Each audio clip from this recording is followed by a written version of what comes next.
This is a 53-year-old female. She has a history of recently diagnosed stage 3 lung adenocarcinoma, currently undergoing chemotherapy. She was admitted yesterday in the setting of fever, cough, and purulent sputum production, found to have septic shock due to a right lower lobe post-obstructive pneumonia. Major events overnight include she was intubated for worsening hypoxemia and increased work of breathing while on BiPAP. In addition, she became increasingly hypotensive, requiring norepinephrine, which is currently at 0.28.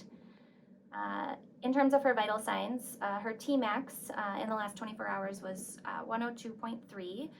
When I saw her this morning, her temperature was 100.9. Her blood pressure was 93/44, and that's on norepi at 0.28. She's tachycardic in the 110s. Her respiratory rate was 24, and she's currently satting in the mid-90s on ACVC 450, 60% FiO2, and PEEP of 8. Other things on exam, she's intubated, she's sedated. She has a right IJCVC that has no evidence of erythema. She has rhonchi and rales on the right, and her left lung is clear to auscultation. She was tachycardic, but her rhythm sounds regular. Her abdomen was soft and non-tender, and she's got some evidence of trace edema in her bilateral lower extremities. Labs were notable for a leukocytosis of 23, and this is increased from yesterday, a white count of 18. Her hemoglobin is 8.2, and that has been stable. Her platelets were 93, and they were 110 yesterday. In terms of her lights, her sodium was 132, her potassium was 3.9, her BUN is 34, and her creatinine is 0.9.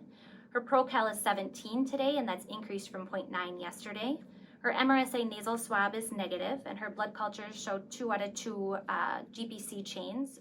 And her ABG shows a pH of 7.38, PCO2 43, PaO2 89.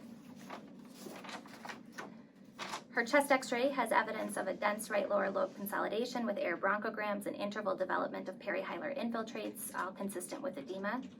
So to bring it all together, my impression, this is a 53-year-old female with recently diagnosed stage 3B lung adenocarcinoma of the right lower lobe, who is immunocompromised, currently undergoing chemotherapy, now with septic shock due to presumed post-obstructive strep pneumonia. She's currently intubated for acute hypoxic respiratory failure, now with increased pressor requirement.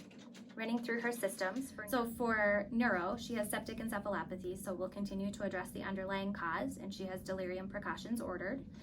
For her pain and sedation, she was started on dilaudid PRN initially, which was being used hourly, so she was transitioned to a drip, and she's currently at 1 mg per hour with her RAS -2, which is our current goal.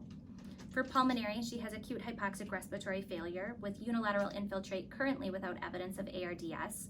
Her current vent settings are 6 milliliters per kilogram ideal body weight, which is appropriate. I've made no changes. For her strep pneumo post-obstructive pneumonia, we'll discuss this more in ID. For CV, she has severe sepsis with septic shock. She received 2 liters of LR in the ED, which met the 30 cc per kilogram goal. She was given an additional 2 liters over the past 12 hours. Her IVC is 2.5 centimeters on POCUS with respiratory variation. I have no plans for further IV fluids at this time. We'll place an arterial line for more accurate monitoring of her blood pressure. And given that her norepinephrine needs have risen, we'll add vasopressin and add stress dose steroids with hydrocortisone 50 milligrams q6 hours and fludrocortisone 50 micrograms daily. For renal, her urine output has decreased over the last 8 hours, and she's at very high risk for AKI. A Foley was placed in the ED, and I'll plan to keep this at this time. We'll repeat her BMP at 5 p.m. today to monitor for worsening AKI and hyperkalemia. In terms of GI, a nutrition consult for enteral nutrition has already been placed. Currently, she has an OG tube, or an OG for tube feeding. She has a ball regimen with Miralax daily and Senna BID, and her last BM was prior to admission. For hemonc, for her stage 3B adenocarcinoma, she's currently being treated with carboplatin, pemetrexed, and pembrolizumab, which we're holding in the setting of her septic shock. She has a normocytic anemia, which is likely due to her chemotherapy. In addition, she has acute on chronic thrombocytopenia, which may be due to chemo or sepsis, and will continue to follow. For ID, she has severe sepsis with septic shock due to a post-obstructive pneumonia. We're going to continue antibiotics. She's currently on Zosyn and vancomycin. Given strep pneumo is likely, we'll narrow to ceftriaxone and vancomycin until sensitivities return. We can likely stop vanco as we have a very low rate of ceftriaxone resistance at Regions, and we'll plan for a 7-day course of treatment. Given the post-obstructive nature of her pneumonia, I question whether we have source control. So we'll discuss with our interventional pulmonary team and determine if right lower lobe bronchus needs to be debulked or allow drainage of pneumonia.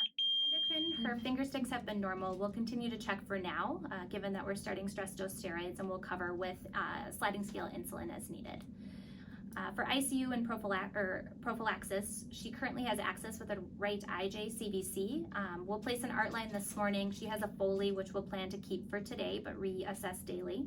She has enoxaparin for DVT prophylaxis. She has an H2 blocker given that she's on mechanical ventilation. She is full code. Her husband, John, is her primary decision maker and main contact, and he'll be updated after rounds today.